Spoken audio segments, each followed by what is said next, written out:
আচ্ছা আজি আমি এটা কুৱেশ্যন ডিসকাস কৰিম আমাক কৈছে find the value of k such that fx equal to k cos x divided by pi minus twice x if x not equal to pi by 2 and fx equal to 3 if x equal to pi by 2 at x equal to pi by 2 is continuous তেতিয়া হলে আমাক কি কৈছে যে আমাক k এর value উলিয়াবলৈ কৈছে যাতে এই ফাংশনটো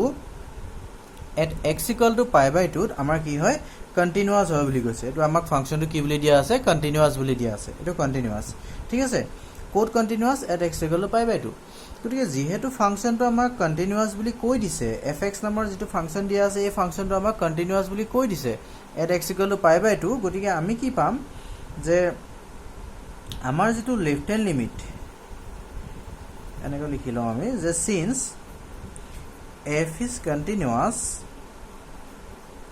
f is continuous at x equal to pi by 2 গতিকে x equal to pi by 2 যেটো লিমিটৰ ভ্যালু হ'ব সেই লিমিটৰ ভ্যালুটো আৰু যেটো ফাংশনাল ভ্যালু হ'ব সেই দুটা ভ্যালু কি হ'ব সমান হ'ব আৰু লিমিটৰ ভ্যালু সমান হোৱা মানে একচুয়ালি লেফট হ্যান্ড লিমিট আৰু ৰাইট হ্যান্ড লিমিট সমান হোৱা আৰু আমাৰ কি হৈছে functional value code at x equal to pi by 2 আমাৰ এই তিনিটা কি হ'ব লাগিব সমান হ'ব লাগিব বা আমি এনেকৈ ক'ব পাৰো left hand limit right hand limit সমান হোৱা মানে limit x tends to pi by 2 কোনটো পইণ্টত pi by 2 আমাৰ কন্টিনিউয়াছৰ কথা কৈছে গতিকে আমি ফাংশনটো pi by 2 লিমিটৰ যেটো ভ্যালু তাৰমানে left hand limit equal to right hand limit কাৰ হৈতে সমান হ'ব লাগিব f of pi by 2 হৈতে সমান হ'ব লাগিব আৰু আমি জানো যে x equal to যেটা pi by 2 হ'ব তাৰমানে এই x ৰ ঠাইত যেতিয়া আমি pi by 2 লম x ৰ ভ্যালুটো যেতিয়া আমি pi by 2 বহাই দিম এই x ৰ ঠাইত তেতিয়া আমি কিমান ল'ব লাগিব 3 ল'ব লাগিব আৰু এই ভ্যালুটো আমাৰ কাৰ হৈতে সমান হ'ব লাগিব 3 হৈতে সমান হ'ব লাগিব সো এই বস্তুটো আমাক দিয়া আছে গিভেন হয় এই বস্তুটো আমাৰ গিভেন কন্ডিশন এতিয়া আমি কি কৰিব লাগে এই গিভেন কন্ডিশনটো ইউজ কৰি পেলাই আমি এই k আননোন k ভ্যালুটো উলিয়াব লাগে ঠিক আছে আচ্ছা তাৰ কাৰণে আমি কি কৰিব লাগিব এই লিমিটটো উলিয়াব লাগিব তাৰ কাৰণে আমি কি কৰিব লাগিব এই লিমিটটো উলিয়াব লাগিব ঠিক আছে এতিয়া আমাৰ কাম হ'ব এই লিমিটটো উলিওৱা গতিকে আমি এই লিমিটটো উলিয়াবলৈ ট্ৰাই কৰো নাও limit x tends to pi by 2 fx year value আমি উলিয়াবলৈ ট্ৰাই কৰো তাৰছত উলিয়াই পেলাই আমি ইয়াত বহাই দিম এই লাইনটোত বহাই দিম গিভেন কন্ডিশনটো আমি বহাই দিম তেতিয়া আমাৰ k ভ্যালু আহি যাব fx এতিয়া চোৱা এতিয়া এই লিমিটটো উলিয়াওতে মই এটা কথা অলপ ৰাফকে তোমালোকক এটা বস্তু দেখুৱাই লওঁ তেতিয়া হলে আমাৰ লিমিট কি উলিয়াব লাগে যে limit x tends to pi by 2 fx উলিয়াব লাগে এটা x tends to pi by 2 মানে তাৰ মিনিং টু কি যদি ইয়াত pi by 2 পইণ্ট থাকে তাৰ মানে x টো কাৰ ওচৰলৈ গৈ আছে pi by 2 ওচৰলৈ গৈ আছে হি লেফটৰ পৰা যাব পাৰে বা ৰাইটৰ পৰা যাব পাৰে এতিয়া আমি চাও যদি হি লেফটৰ পৰা যায় x টো যদি pi by 2 ওচৰলৈ হি লেফটৰ পৰা যায় তাৰ মানে pi by 2 কে সৰু ভ্যালু বিলাক লৈ পেলাই যাব আৰু যদি pi by 2 ৰ পৰা ৰাইট হ্যান্ড সাইডৰ পৰা আহে তেতিয়া হলে pi by 2 কে ডাঙৰ ভ্যালু বিলাক লৈ আহিব ঠিক আছে কিন্তু এটা কথা সিওৰ যে x tends to pi by 2 মানে x not equal to 0 সেই কথাটো তোমাৰ ইমপ্লাই কৰি থাকে x tends to pi by 2 মানে x not equal to 0 sorry x not equal to pi by 2 not equal to 0 নহয় x to pi by 2 ওচৰলৈহে গৈ থাকিব x to pi by 2 কেতিয়াও নহয় not equal to pi by 2 গতিকে এতিয়া চোৱা যেতিয়া তুমি x tends to pi by 2 লবা লাগিলে হি ৰাইট হ্যান্ড সাইডৰ পৰা আহা বা লেফট হ্যান্ড সাইডৰ পৰা যোৱা তাৰ মানে x not equal to pi by 2 বুজাই থাকিব গতিকে x not equal to pi by 2 কাৰণে তুমি কোনটো কন্ডিশন পাই আছা fx ৰ কোনটো ভ্যালু পাই আছা এইটো ভ্যালু পাই আছা গতিকে আমি যেটা লিমিট উলিয়াম তাৰ অৰ্থটো x not equal to pi by 2 বুজাই থাকিব আৰু তেতিয়া আমি লিমিট উলিয়াওতে ফাংশনটো কোনটো ল'ব লাগিব fx ৰ কোনটো এক্সপ্ৰেছন ল'ব লাগিব এইটো ল'ব লাগিব কাৰণ x equal to pi by 2 কাৰণে 3 দিয়া আছে আৰু আমি x tends to pi by 2 যেটা লিমিট উলিয়াম x tends to pi by 2 লম তেতিয়া এই fx ৰ ভ্যালুটো আমি কোনটো ল'ব লাগিব x not equal to x tends to pi by 2 মানে কি কলো x not equal to pi by 2 x tends to pi by 2 means x not equal to pi by 2 গতিকে x to pi by 2 ওচৰলৈ গৈ আছে যিমান মন যায় হিমান ওচৰলৈ তুমি লৈ যাব পাৰিবা কিন্তু exactly equal to pi by 2 হ'ব নোৱাৰে গতিকে এই কন্ডিশনটো আমি x tends to pi by 2 মানে এই কথাটো অটোমেটিক্যালি হি ইমপ্লাই কৰে আৰু হেতু ইমপ্লাই কৰে মানে এই কন্ডিশনটো আসলতে আমি পাই যাম গতিকে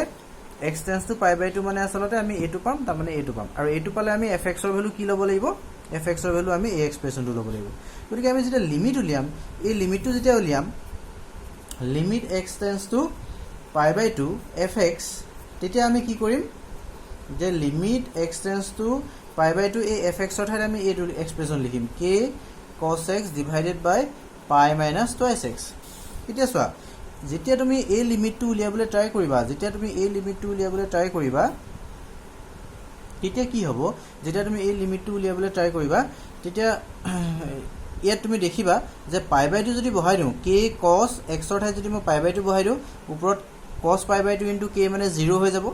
আৰু ইয়াত যদি মই পাই বাই 2 বহাই দিওঁ x ৰ ঠাইত 2 ইনটু পাই বাই 2 মানে পাই হ'ব গতিকে পাই মাইনাছ পাই কৰিলে 0 হৈ যাব সো 0 ডিভাইডেড বাই 0 হৈ যাব যেটো আমাৰ 0 ডিভাইডেড বাই 0 ফৰ্মত আহা বুলি কওঁ আমি ঠিক আছে 0 ডিভাইডেড বাই 0 বাই 0 ফৰ্ম বুলি কওঁ গতিকে 0 বাই 0 ফৰ্মৰ ইয়াৰ ভ্যালু কোনো নাথাকে এটো এটা ইনডিটাৰমিনেট ফৰ্ম বুলি কোৱা হয় 0 বাই 0 ফৰ্ম হলে আমি কি কৰিম যে এই বস্তুকিটা অকমান আমি সিম্পলিফাই কৰি পেলাই যদি আমি ইয়াক ফেক্টৰাইজ কৰিব পাৰো তেতিয়াহলে ফেক্টৰাইজ কৰি পেলাই তাৰ মানে আমি কিছুমান ফেক্টৰ কেনসেল আউট কৰি পেলাই আমি নেক্সট আকৌ লিমিটৰ কথা ভাবিব লাগে কিন্তু আমাৰ যেহেতু ইয়াত ট্ৰিগোনোমেট্ৰিক ফাংচন আছে বা এনেকুৱা ধৰণৰ আছে আমি ইয়াত ফেক্টৰাইজ কৰিবলৈ দিগদাৰ পাওঁ যেতিয়া আমাৰ ফেক্টৰাইজ নহয় এলজেব্ৰিক এক্সপ্ৰেছন নাথাকে নিউমাৰেটৰ ডিনোমিনেটৰত এনেকুৱা ট্ৰিগোনোমেট্ৰিক বা এনেকুৱা ধৰণৰ আমাৰ এক্সপ্ৰেছন থাকিব ট্ৰিগোনোমেট্ৰিক তোমালোকে এইবোৰ সিৰিজবোৰ নোপোৱা কাৰণে এইটো আমি এক্সপান্ড কৰি পেলাই আমি এইটো কৰিব নোৱাৰো আমি কি কৰিব লাগিব তেতিয়া আমি এটা বস্তু কৰিব লাগিব এই বস্তুটো তোমালোকে চাবা যে x টেন্ডস টু কি হৈছে পাই বাই 2 হৈ আছে যে এই বস্তুটো চাই পেলাই তুমি এনেকৈ লিখিবা x মাইনাছ পাই বাই 2 আৰু ইকুৱেল টু h বুলি ধৰি লবা late x minus pi by 2 equal to h তাৰ মানে x tends to pi by 2 এই লিমিটটো চাই লবা কি আছে জাস্ট এই টেন্ডস টু ঠাইত মাইনাছ কৰি পেলাই h ধৰি লবা বেলেগ এটা ভেৰিয়েবল h ধৰি লবা তাৰ পাছত তুমি চাবা যে when x tends to pi by 2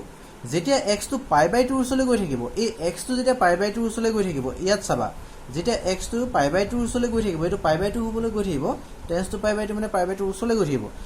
তেতিয়া এই গুটেই ভ্যালুটো কিমান হ'ব তাৰ মানে h ৰ ভ্যালুটো কাৰ উছলৈ গৈ থাকিব এটো যিমানেই pi by 2 উছলৈ যাব হেতু হিমানেই pi by 2 minus pi by 2 0 হ'বগে যেহেতু এক্স্যাক্টলি pi by 2 নহয় গতিকে এক্স্যাক্টলি 0 নহয় এই পাই বাই 2 উছলৈ গৈ আছে মানে এই বস্তুটো 0 উছলৈ গৈ থাকিব গতিকে আমি কি ক'ব পাৰিম when x tends to pi by 2 then this h tends to 0 exactly pi by 2 হৈ গলে h equal to 0 হৈ গলেন কিন্তু x equal to pi by 2 নহয় x to pi by 2 উছলৈ গৈ আছে আৰু তেতিয়া ইহঁতৰ ডিফাৰেন্সটো কি হ'ব 0 উছলৈ গৈ থাকিব h tends to 0 বুলি লিখিম উছলৈ গৈ থাকিব সেই বস্তুটো আমি ইয়াৰ পৰা উলিয়াই ল'ব লাগিব ঠিক আছে x tends to pi by 2 হলে h to কাৰ উছলৈ গৈ যাব হেতু উলিয়াই ল'ব লাগিব তাৰ পাছত আমি এতিয়া লিমিটটো উলিয়াম therefore এতিয়া আমি লিমিটটো কি কৰিম উলিয়াবলৈ ট্ৰাই কৰিম x tends to pi by 2 k cos x divided by pi minus twice x এতিয়া এটো কৰিলে কিমান হ'ব আমি এতিয়া লিমিটটো কি কৰিম যে x tends to pi by 2 x to যেতিয়া pi by 2 উছলৈ যাব তেতিয়া h to 0 উছলৈ যোৱা একেটা কথাই ঠিক আছে যেহেতু আমি x minus pi by 2 h লৈ লৈছো গতিকে x to যেতিয়া pi by 2 উছলৈ যাব বুলি কোৱা আৰু h tends to 0 বুলি কোৱা একেটা কথাই গতিকে আমি x tends to pi by 2 ঠাইত আমি কি কৰিম h tends to 0 কৰিম আৰু k এটো এটা কনস্ট্যান্ট cos x ৰ ঠাইত আমি ইয়াৰ পৰা উলিয়াই লম তুমি যেটো ধৰিছিলা তাৰ পৰা আমি x মানে কিমান হয় উলিয়াই লম x মানে কিমান হ'ব pi by 2 plus h pi by 2 টো এফালে লৈ গলো pi by 2 plus h গতিকে আমি x ৰ ঠাইত pi by 2 plus h লিখি দিম আৰু ইয়াটো আমি তেনেকৈ pi minus 2 into x মানে কিমান পাইছো হেতু লিখি দিম pi by 2 plus h ঠিক আছে এতিয়া চোৱা আমি কি কৰিলো গুটে x খিনিক তাৰ মানে x ভেৰিয়েবলটোক আমি h লৈ ট্ৰান্সফৰ্ম কৰি ললো কাৰণ আমি x ত 0 by 0 ফৰ্ম আহি গল গতিকে আমি এই বস্তুটো প্ৰথমতে চাই লম যে টেন্স টু কি হৈ আছে টেন্স টু ঠাইত আমি মাইনাস দি পেলাই h ধৰি লম তাৰ পিছত আমি সাম যে x tends to যদি pi by 2 চলে যায় এটো আমি সাম তেতিয়া h tends to কাৰ চলে যায় এটো pi by 2 হ'বলৈ হলে h to ইয়াৰ ভ্যালুটো 0 হৈ যাব 0 চলে যাবগে গতিকে হে h tends to উলিয়াই লম তাৰ পিছত আমি এই অংকটো h চলে ট্ৰান্সফৰ্ম কৰি দিম গুটে x বিলাক আমি ইন টাৰ্মস অফ h চলে আমি ট্ৰান্সফৰ্ম কৰি দিম এতিয়া আমাৰ গুটে লিমিটটো h চলে গুচি গল গতিকে কিমান হ'ব limit h tends to 0 k into cos pi by 2 plus h এটো আমি ট্রিগোনোমেট্রি পঢ়োতে পাইছিলো যে cos 90 ডিগ্ৰী বা pi by 2 plus থিটা হলে কিমান হয়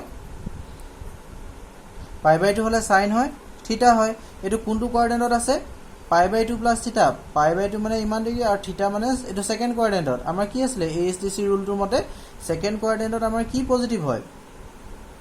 এ এছ সাইন পজিটিভ হয় তোমাৰ যেহেতু অৰিজিনালি কস আছিলে গতিকে তোমাৰ এইটো কি হ'ব মাইনাছ আহিব গতিকে মাইনাছ সাইন থিটা হ'ব কিন্তু থিটাৰ ঠাইত তোমাৰ ইয়াত এইচ আছে গতিকে মাইনাছ সাইন এইচ হ'ব আৰু এইটো কিমান হ'ব কৰিলে এইটো কিমান হ'ব চোৱা পাই মাইনাছ পাই হৈ যাব মাইনাছে প্লাছে মাইনাছ হ'ব আৰু এইটো হৈ যাব 2h গতিকে এই পাই পাই কেনসেল গুচি যাব কিমান থাকিবগে তেতিয়াহলে আমাৰ লিমিটটো কিমান হ'বগে লিমিটটো কেনেকুৱা হ'বগে আমাৰ এতিয়া চোৱা এই লিমিটটো তেতিয়াহলে কেনেকুৱা হ'বগে মই দেখুৱাই দিছো এইটো বস্তু এই লিমিটটো আমাৰ এনেকুৱা হ'ব যে লিমিট h টেন্ডস টু 0 ইয়াত থাকি গ'ল k আৰু এটো মাইনাসটো ইয়ালে লৈ আহো sin h divided by -2h আচ্ছা ইয়াত মাইনাস মাইনাস ক্যান্সেল হৈ যাব আৰু k/2 কনস্ট্যান্ট কাৰণে লিমিটৰ একেবাৰে বাহিৰলৈ গুচি আহিব লিমিট h টেন্ডস টু 0 আৰু এটো হৈ গ'ল যে sin h divided by h আৰু আমি এটা কথা জানো যে যদি sin h divided by h থাকে আৰু h টেন্ডস টু লিমিট হয় তাৰ মানে ah আৰু এটো এংগলটো আৰু ah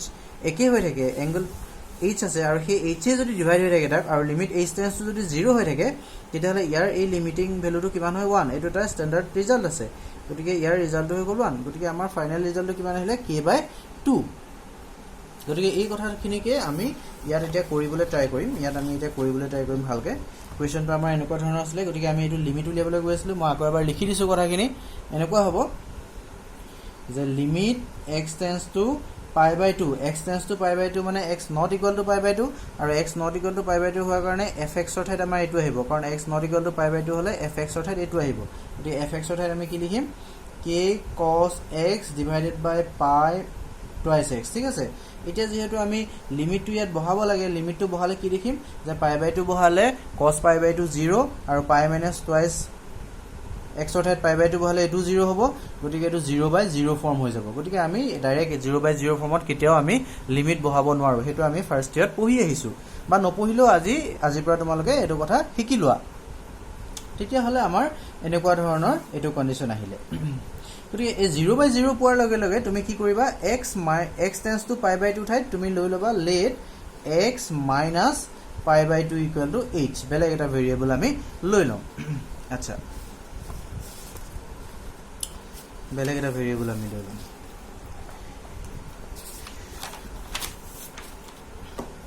তেতিয়া হলে আমাৰ কি আহিলে যে x minus pi/2 equal to h আছিল তাৰ পৰা আমি কৰিম এতিয়া x minus pi/2 equal to আমি h লৈ লৈছিলো ঠিক আছে let এটো লৈছিলো এতিয়া as x tends to pi/2 আমাৰ যেহেতু লিমিটিং কন্ডিশনটো কি আছিল x tends to pi/2 আছিল then x tends to pi/2 হলে আমাৰ কি হ'ব x টো যেটা pi/2 চল যাব এটো pi/2 হৈ গলে এটো কিমান হৈ যাব pi/2 - pi/2 0 হৈ যাব গতিকে h tends to কিমান হৈ যাব 0 হৈ যাব যেহেতু টেন্স টো আছে গতিকে ইয়াটো আমি টেন্স টো দিব লাগিব h tends to 0 হৈ যাব তাৰ পাছত আমি কি কৰিম কোৱেশ্চনটো আমাৰ কি আছিল এই লিমিট উলিওৱাৰ পাছত আমি কোৱেশ্চনটো আমাৰ কি আছিল হেতু আমি চাম therefore আমাৰ কোৱেশ্চনটো আছিল limit x tends to pi/2 k cos x divided by pi minus twice x আছিল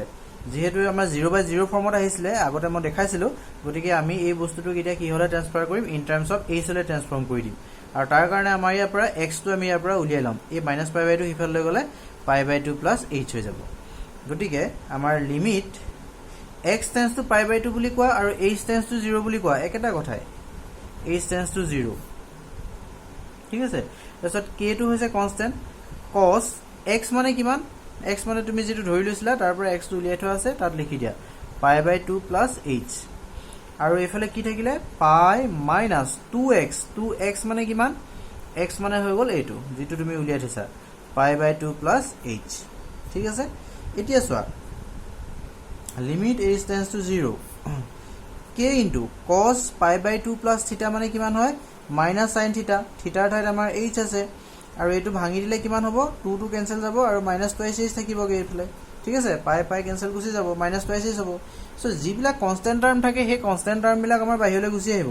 ইয়াত ভেৰিয়েবল কি হৈ আছে তুমি লিমিটটো কোনটো আছে h tends to 0 হৈ আছে গতিকে h টো ভেৰিয়েবল ঠিক আছে ইয়াত k আৰু 2 টো কনস্ট্যান্ট কাৰণে লিমিটৰ বাহিৰলৈ গুচি আহিলে k তেতিয়াহ'লে মাইনাছ মাইনাছ কেঞ্চেল হৈ যাব লিমিট h টেন্স টু 0 কিমান থাকিব sin h বাই h কাৰণ মাইনাছ sin h বাই মাইনাছ h থাকিব মাইনাছকেইটা কেঞ্চেল হৈ যাব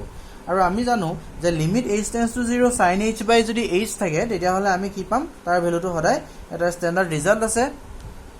হেতু ষ্টেণ্ডাৰ্ড ৰিজাল্টৰ মতে আমাৰ ইয়াৰ ভ্যালুটো 1 হয় তাৰ মানে এটো ৰিজাল্ট আছিল আমাৰ লিমিট x টেন্স টু যদি 0 হয় sin x by x equal to সদায় কিমান হয় 1 হয় এটো আমাৰ ৰিজাল্ট আছিল ইয়াত খালি আমাৰ x ৰ ঠাইত কি আছে h আছে x ৰ ঠাইত আমাৰ h আছে আৰু ইয়াত x ৰ ঠাইত h ইয়াত h আছে গতিকে আমাৰ ৰিজাল্টটো 1 হ'ব আৰু ইয়াৰ ভ্যালু আমি পাই গলো k/2 তেতিয়া হলে আমি এই লিমিট যেটো আমি উলিয়াব লাগিছিল হে তাৰ লিমিটৰ ভ্যালুটো আমি পাই গলো ঠিক আছে গতিকে আমি লিমিটৰ ভ্যালুটো আমি পাই গলো আমাৰ কি উলিয়াব লাগিছিল এই লিমিটৰ ভ্যালুটো উলিয়াব লাগে limit x tends to pi/2 fx গতিকে সেই বস্তুটো আমি কৰি আমি কি পালোগে হেতু কৰি ইয়াত আমি pi/2 পালো ঠিক আছে গতিকে আমি এটো কাৰ ভ্যালু পালো আমি যেটো ভ্যালু উলিয়াইছিলো therefore limit x tends to pi/2 fx ৰ ভ্যালু আমি কিমান পালো k/2 গতিকে এই লিমিটটো কৰি আমি এনেকৈ এপ্লাই কৰি ইয়াত আমি k/2 পালো লিমিটৰ ভ্যালু গতিকে আমি এটা ইয়াত বহাই দিম ইয়াৰ ভ্যালুটো আমি যেহেতু k/2 পালো গতিকে এই কন্ডিশনটোত বহাই দিম তোমালোকে ইয়াৰ নাম এটা দি থব পৰা 1 ঠিক আছে এতিয়া 1 implies 1 ৰ পৰা আমি কি পাম যে এই লিমিটটো কি পাম এই লিমিটৰ ভ্যালুটো আমি কিমান পালো k/2 পালো আৰু equal to f of pi/2 মানে কিমান হৈ আছে 3 গতিকে ইকুৱেল টু 3 গতিকে ইয়াৰ পৰা আমাৰ k ভ্যালু কিমান লাব k ভ্যালু কৰিলে আমাৰ 6 ওলাব সো এইটো হৈ গল আমাৰ k ভ্যালু